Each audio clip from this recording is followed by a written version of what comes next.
Hello, hello, hello, and welcome back to yet another NFL video. Today, man, we are breaking into the top five teams in the entire league. These are the teams where a lot of people, have expectations of at least making deep playoff runs, possibly winning Super Bowls. All of these teams we're going to talk about made the playoffs last year. And yeah, man, let's get into it. These should be theoretically the most exciting teams we've talked about so far in this entire series. So, as always, thank you for watching into it. Starting off with my number five team, which would be the Washington Commanders. Now, I'm sure, a shock to everybody. They were the surprise of the entire NFL. Dayton Daniels comes in as the number two overall pick, Dan Campbell's first year as a head coach. And it's important to talk about just how bad the season prior.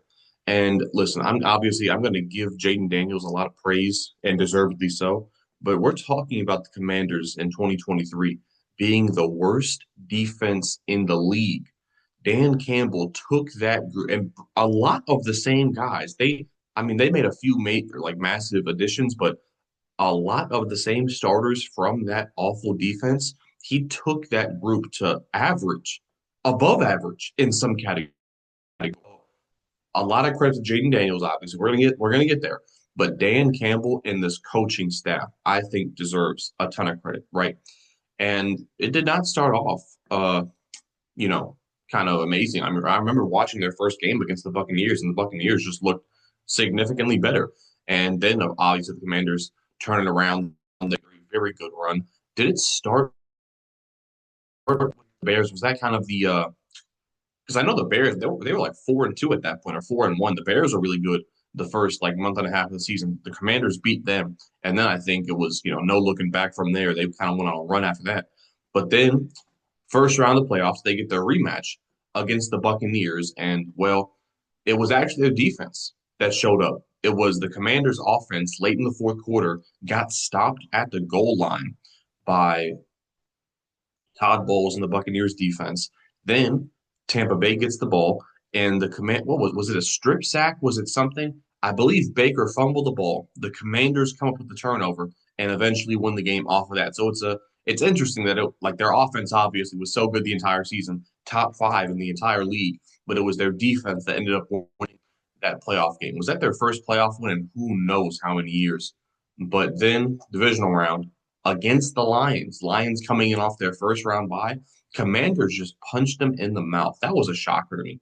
Like the Lions defense had no answers. I mean, how many points the command was it like 40 plus? It felt like 40 plus. So just an absolute buzzsaw in the playoffs or the Commanders with the biggest upset over the Lions. And then against the Eagles in the conference championship, I mean, that's a tough one. I mean, like the Eagles obviously were unstoppable last year in the playoffs, and the Commanders were no different. Eagles put up like damn near 50 points on the Commanders, and the Commanders' offense got stopped on numerous occasions. So it's an amazing season, no doubt, uh, especially considering the expectations they had going into the season. I've talked about their defense a little bit. Let me talk a little bit more about Jaden Daniels and this offense. I'm not sure exactly how high I was on Jaden Daniels to the Commanders. If I'm trying to think back, I just remember really liking Drake May as well. I mean, the entire 2020, what was it, 2024 QB class is going to go down in history as one of the best ever. But I just remember I said when Jaden Daniels got drafted that it was a really good landing spot for him. And I mentioned Cliff Kingsbury, and I think he deserves a lot of credit as well, as does Dan Campbell for turning this defense around. Cliff Kingsbury with a rookie quarterback, and if we're being honest here, not a whole lot of talent. They probably had one Pro Bowler on that entire offense besides Jaden Daniels, and that was Terry McLaurin. He took that unit and made it damn near unstoppable for the majority of the season. And we're going to break down exactly why I think that was. But Cliff Kingsbury got the absolute most out of this offense. And I feel like that deserves to be mentioned here. And one thing that I like, besides, Jane Daniels being a Pro Bowl caliber quarterback as a rookie, is that when a team, what a team should do, when you have a rookie quarterback or a young quarterback rather on their rookie contract, and you know that they are good enough to take you to the playoffs, You have to invest around them quickly because that window, it's not long. Jaden Daniels only has 3 or I guess technically 4 years left on this rookie deal where he's going to be making pennies on the dollar compared to some of these top quarterbacks like Josh Allen, Lamar, Mahomes, these type of guys, fucking Dak Prescott for that matter. Compared to them, he's making nothing. So you have a distinct advantage over the rest of the league. You can stack your roster knowing that you're paying your quarterback so little money that you should be able to build a really good roster. And I think the Commanders took advantage of that this offseason. They made several really good moves because I think they understand how good Jaden Daniels is already, and they realize that they now have a window because of that. So let's take a look at some of these stats from last season. So first thing I want to point out, which is kind of interesting here, Marcus Mariota being one of the best backup quarterbacks in the league. I don't remember what game it was, but I distinctly remember Mariota coming in for Jaden Daniels in a game where Daniels got hurt, and Mariota looked incredible. I mean, just look at his numbers: 77% completion percentage, over 131 passer rating. He was incredible. Take a look at his rushing numbers. I mean, over 450 total yards, 5 touchdowns, no turnovers for Mariota when he came in there. Like he was incredible as a backup last season. I think that's really important though because like Jaden Daniels obviously with that, like how much he runs and the big hits he takes and how he puts his body at risk. I feel really confident that if he went down for let's say a month or 5 games, I think they could win 3 out of those 2 games depending on who they play. Right? I think they could have a winning record with Mariota if it was like a 3 or a 5 game stretch where Daniels got hurt, which that is so important because the gap between 11 wins and 9 wins in the NFC could keep you at the playoffs. The Seahawks missed the playoffs last year and they won 10 games. So having a quarterback that can kind of keep your team above water is so important. We're going to get to that later in this video, exactly why that's so important. But I wanted to mention how confident I am in the Commanders, even if Daniels does miss time for a little bit here. Also, Terry McLaurin, he was known as one of the more underrated receivers. Everybody was saying, man, imagine if he had a quarterback. Imagine if he had a quarterback. Well, what does he do?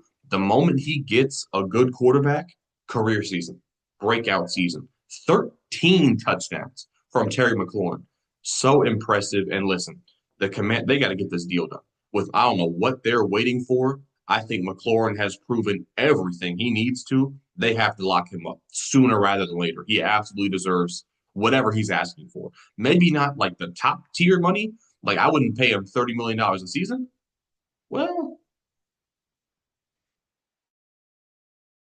I would pay him, like, for example, if he wants to be the third highest paid receiver in the league behind Chase and Jefferson, like a tier below them, in terms of everybody else, I wouldn't mind paying him that much money because you look at everybody else they have, respectfully, they don't have a single player on this offense besides maybe Laramie Tunsil now, but we're going to get to him, who's even on McLaurin's level. So he is the best weapon they have, and it's not even close. You have to take care of those guys.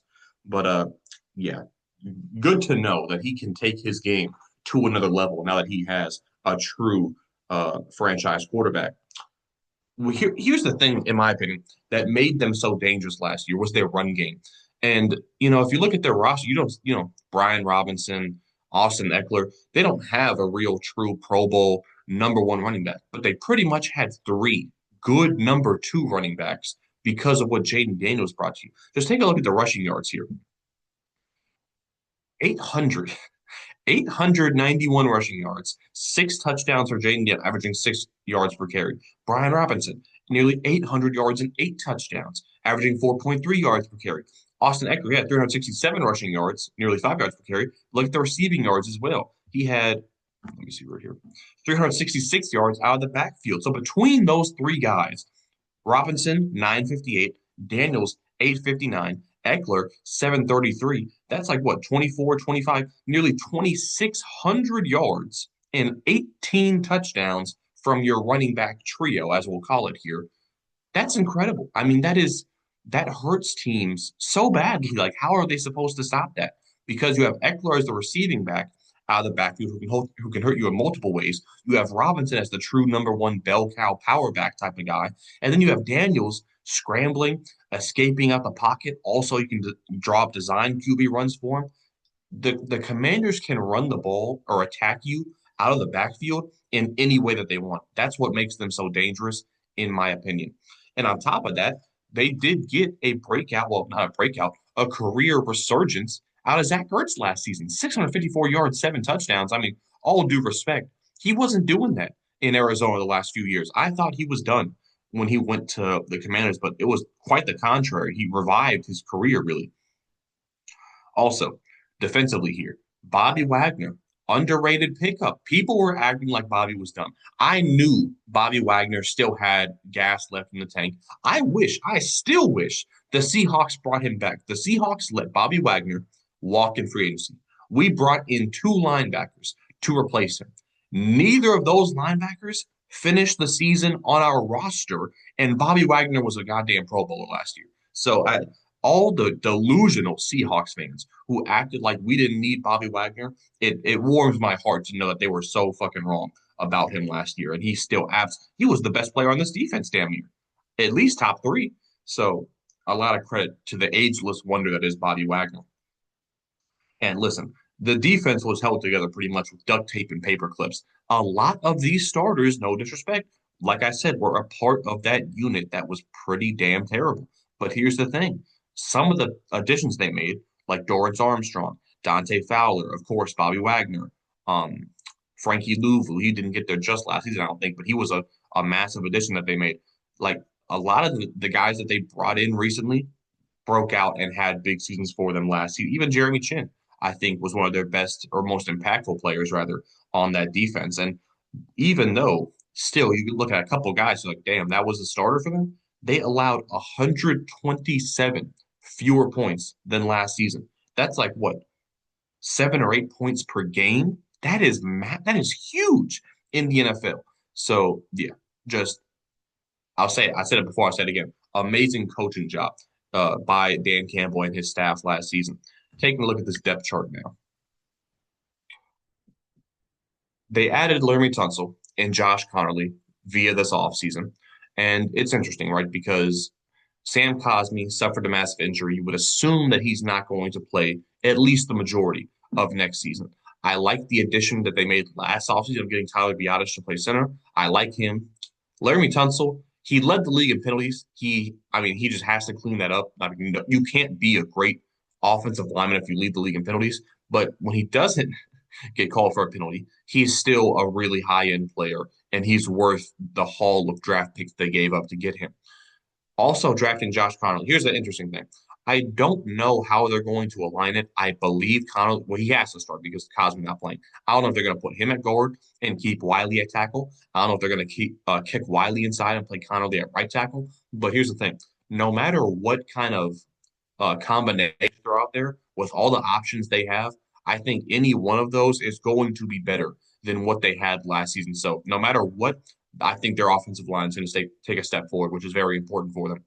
The wide receiver core, they also bring in Deebo Samuel and Jalen Lane. Same thing. They bring in a veteran tackle in Laremy Tunsil and a rookie in Josh Connolly. They bring in a veteran wide receiver in Deebo Samuel and a rookie in Jalen Lane out of Virginia Tech, if I'm not mistaken. So not too far away at all, still in the DMV. But a lot of people are kind of hating on the Deebo Samuel move. And listen, I understand he kind of fell off a cliff in San Francisco. But if you take a look at his numbers from last season, right? Even if Deebo Samuel at his worst would be the second best receiver on this team. That's just a fact. So I expect him to be better than he was last year. If that was his low, his absolute worst, that looms pretty good. Like that seems like a good value move that they made to get him for like what was it, a fifth or a sixth round pick. So I like the move. I think they'll be able to use him creatively. And if nothing else, he'll just be another wrinkle in the run game that teams have to deal with. And I hope to see more Luke McCaffrey this year. I liked when they drafted him at the third round last year. What did he come from, Rice or something like that? Weird little school. But I was hoping that he played more of a role last season, didn't really get on the field that much. Maybe now with the injury of Noah Brown, you could see him out there a little bit more. He's a real interesting guy out of the slot. I think he could be a good check down option for Jaden Daniels. But also, don't don't usually talk about undrafted free agents, but Ja'Cory Brooks out of Louisville, he was a guy who made a ton of explosive plays for the Cardinals last year. So, I mean, if he makes this roster, would not shock me to see Ja'Cory Brooks shoot up the depth chart with just all the explosive plays. I'll be watching him in preseason to see what he does for them. Also, anything else I want to talk about in this offense? Running back rumor remains about the same. I really like the combination of Robinson and Eckler. I just think when you add in Daniels to that like unit, I think it just makes them so dangerous and so versatile. Defensively, four new starters on defense: Von Miller, Kinlaw, Jonathan Jones, Will Harris. Also, draft Trey Amos. I love that selection. I was pushing for them to get Trey Amos in the first round. So getting him in the second, just an amazing pick. They do lose a couple of guys. They lost Jeremy Chin, Benjamin St-Juste, Jonathan Allen, but the only real significant loss they had, in my opinion, was Dante Fowler, rather. He led the team in sacks. He was the only guy who even got close. Who was the second leading sack leader? He had 10 and a half. The second leader it was 8, was Frankie Louvu. So they don't really have a true down lineman who gets a whole lot of pressure for him. Deron Payne's good, but he's not really known as a pass rush specialist. Johnny Newton, he has upside there. I don't know if you're going to get that much out of him, though. I mean, here's the thing. They won 12 games with an average defense. With the additions they made this offseason, they are more talented than they were on this same day in 2024. So I would expect them. Also, we're not talking about this. Marshawn Lattimore now has a full offseason to get healthy, to get back to what hopefully he was in New Orleans. That's a major underrated addition that not a lot of people are talking about. Him and Trey, I expect Trey Amos to kind of win this job by the end of the year. I think him, Trey Amos, Mike Sanders still is a really, really talented young secondary. So that interests me a lot. I'll just put it like that. So yeah, I like this defense. Bobby Wagner still kicking. Bobby Wagner, Frankie Louvu, Trey Amos, Lattimore, Sanders still. That's what I'm really focusing on with this defense. If they can get anything out of Von Miller, that's a positive. And then they're hoping guys like Javon Kinlaw can kind of just they paid him a lot of money. I mean, I don't know if I like that contract all that much, but they need Javon Kinlaw to be a plus starter for him because they need somebody in this unit besides Frankie Louvu to be a danger in terms of rushing the passer. Taking a look at their overall roster improvements and whatnot, QB remains the same, obviously. Wide receiver room does get better via the additions of Deebo Samuel and Jalen Lane. Running back and tight end remain the same. Offensive line, I expect to be significantly better via the additions they made this offseason. Defensive line, I decided not to give it the down arrow because I do think guys like Johnny Newton will take a step forward and also getting Kinlaw, Von Miller, guys like that. I just think they have a lot of options pretty much. But, losing their number one pass rusher definitely does hurt them. Linebacker remains the same. Safety, they replaced Jeremy Chin with Will Harris. I don't think that's a massive shift, in my opinion. And then cornerback, I do think it gets better, not just because of the additions of Trey Amos and Jonathan Jones, but also because Marshawn Lattimore is now hopefully going to come back healthy and play a major role for them next season. Moving on to their schedule here. NFC East, not the toughest division. Well, fairly tough, but Giants and Cowboys, I think you should be able to win 3 out of those 4 games. Eagles, you're hoping to split with them. Let's see what other divisions they draw. They draw the AFC West. Definitely not an easy division to draw. They play the Chargers and the Chiefs on the road. Those are going to be tough games to win. You do get the Raiders at home, though. That should be a fairly easy win to pick up there. What else do they play? What other division? Well, they play the NFC North. Yeah, NFC North and AFC West. Here's the thing. I definitely expect the Commanders to win less games next year, but I don't think that'll make them worse overall because I mean this is a really drawing the NFC North and the AFC West. That's not easy. I mean, if there were 2 divisions I'd want to avoid, it might be those 2. So I do expect them to win less games, but I do think they'll be more talented overall, and they might be more dangerous come playoff time. I definitely expect the Commanders to win a playoff game next season, depending on who it's against, of course. At number 4, we have the Green Bay Packers. Now, really, really weird team to talk about the Packers because last season, right, Jordan Love goes down early. I believe it was actually the first game of the year in Brazil, of all places. But he goes down early. They stay afloat. And they actually dominate without Jordan Love and with Jordan Love against everybody not named the NFC North. The Packers went 1-5. They were an 11-win team, but they went 1-5 in their own division. That's like unheard of. I've certainly never heard of anything like that. To be that good of a team but not be able to beat anybody in your division is crazy to me. But that's what the Packers were last season, which makes it so hard to judge them because if nothing else, I would rather be a team that dominates my division but struggles against everybody else because you got to play your division every season. So it's difficult to evaluate here, but certainly one of the most solid foundations in the league, right? And we're talking about a team that is still so young in quarterback, wide receiver, everywhere really. So it's a team that could still grow and look vastly different, even though they have mostly the same players. And I mean, so they made the playoffs last year, right? Played the Eagles in the wild card, if I'm not mistaken, and they struggled. Their offense had a real tough time. I mean, their wide receiver core got brutalized. By the end of the game against the Eagles, I do not think they had any of their top three receivers. I think Jaden Reed and Romeo Doubs got hurt in that game, and Christian Watson unfortunately tore his ACL a couple weeks before that. So they were just brutalized by injuries by the end of that game, and they just didn't stand a chance, quite frankly. Their defense did a pretty good job, I thought, though, against the Eagles, which is important to note here because the only team in the league, I think, who can claim to have a true top 10 offense and defense. That is so important to me, is how well rounded they are and how well coached they are. It's like they don't have a true flaw anywhere on this roster. They're loaded really at all six levels, if you will, offensively and defensively. Taking a look at the stats right here. So I mentioned earlier how I'm going to talk about later in this video the importance of a backup quarterback. Malik Willis looked so good for the Packers last season. It's honestly remarkable. I mean, 2-0 as a starter, nearly 700 yards and 4 touchdowns, no interceptions when he was out there. I mean, he looked better than Jordan Love, quite frankly. I mean, he took a lot more sacks than Jordan Love took, but I mean, when he was out there, here's the thing, and this is why it's so important. The Packers went 11-6, right? And they made the playoffs. They went 2-0 with Malik Willis as the starter. If they didn't have him as a starter and they just had some random average type of backup quarterback, they probably would have went 0-2. And guess what? They would have been 9-7, and the Seahawks would have made the playoffs over them. That is how important it is to have a good backup quarterback because he can keep you afloat and save your season. Because that's absolutely what happened. Because, I mean, listen, I'm not sure if Jordan Love had a sophomore slump or if it was because of his injury. I think he had multiple injuries, quite frankly. I don't know what happened, but it's pretty obvious. He did not look as good as he did in 2023. That hasn't changed because they paid him a whole lot of money this offseason, or I'm not sure, but they paid him a big contract.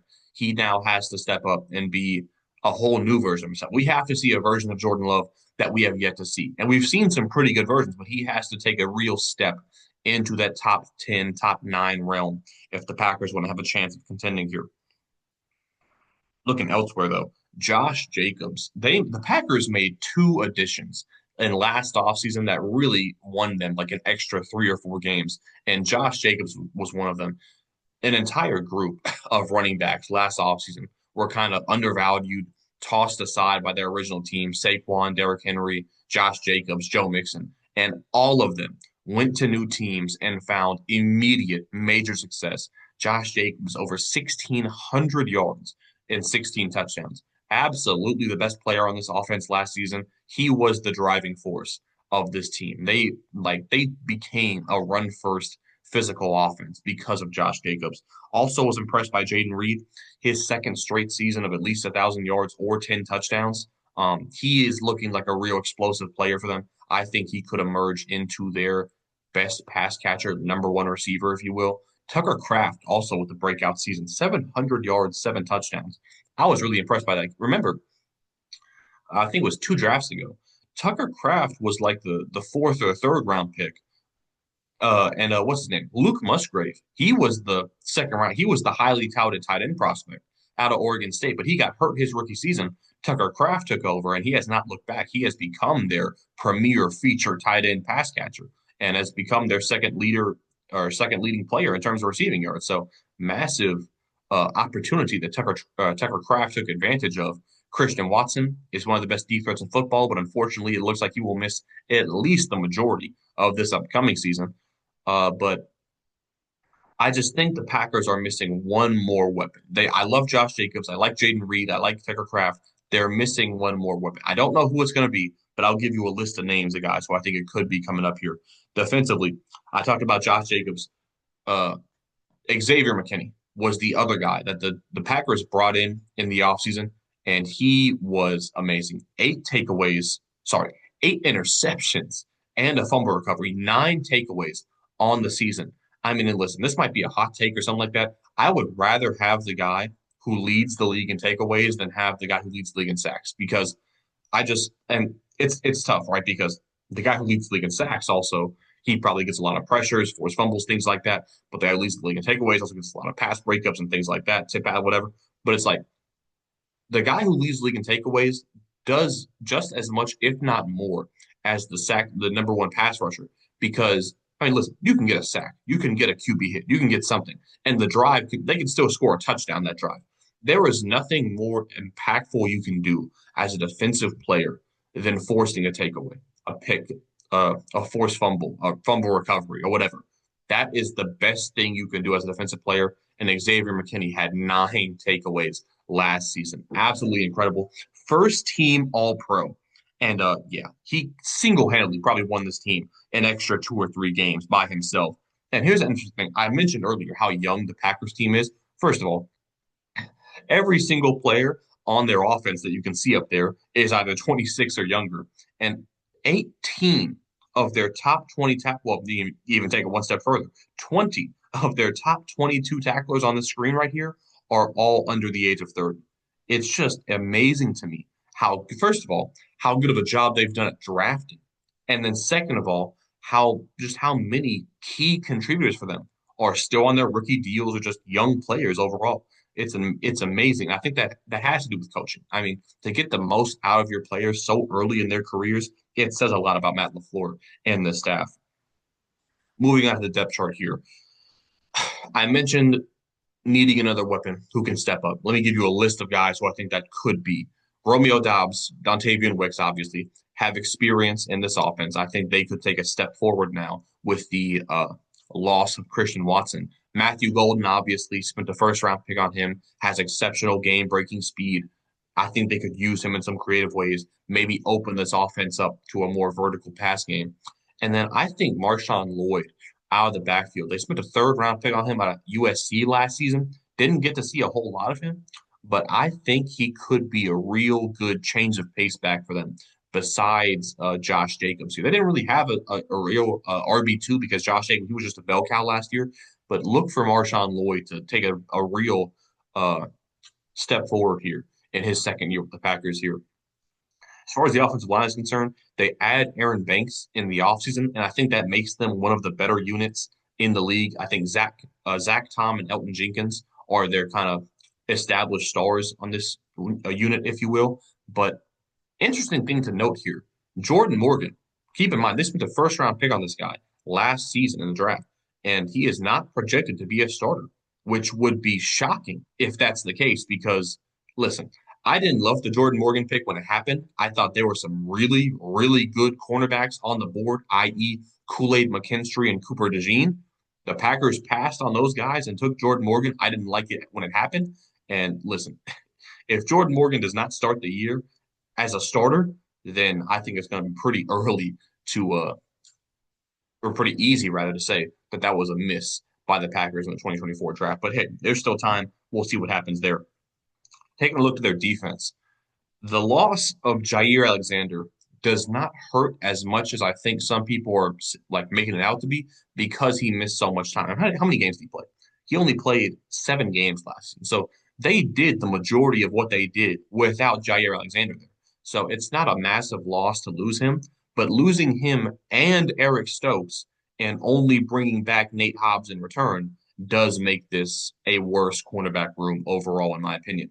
Now, I like their front seven. I mean, they got 5 first round picks starting in their front seven. I really like the duo of Quay Walker and Edgerrin Cooper. I love the way those guys get after it and hit in the run game, but they need a true number one pass rusher. I mean, I think maybe it could be a Lucas Van Ness breakout season. I think maybe Devontae Wyatt could take another step forward. Maybe Rashawn Gary just returns to his Pro Bowl level form of like 8.5, 9 sacks, but they need something, right? As it is, I do not think their pass rush is good enough to make them an elite defense, but they have several guys who I think could take that leap forward. And their secondary, I really like their trio of safeties. Xavier McKinney, Evan Williams, Javon Bullard. I really like those guys, but in terms of their cornerbacks, man, I just can't find a single guy who I really am confident in. I mean, Nate Hobbs is the best one there, but how will he look in a new system? I'm not sure. So really interesting to look at a defense that I think does have multiple flaws, but was still amazing last season. So, yeah, interesting to say the least. Taking a look at their overall roster here, Jordan Love remains their quarterback, remains the same. Wide receiver gets better, I think, because of the addition of Matthew Golden and also Savion Williams, TCU, third round pick. Or was it a fourth round pick? Third round pick. Running back remains the same. Could get better though with Marshawn Lloyd. Tight end remains the same. Offensive line, I think, does get better via the addition of Aaron Banks. The defense is pretty much identical. They didn't make a whole lot of changes defensively, except for swapping out Jair Alexander and Eric Stokes for Nate Hobbs, which makes their cornerback room a concern, in my opinion.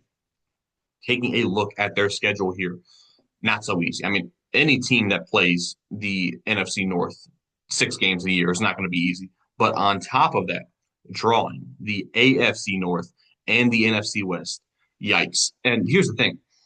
You play the Ravens and the Bengals at home. I wouldn't want to play the Ravens anywhere, quite frankly. But you got to go on the road to Pittsburgh. That's not going to be very easy. Also, got to go on the road against Denver late in the year.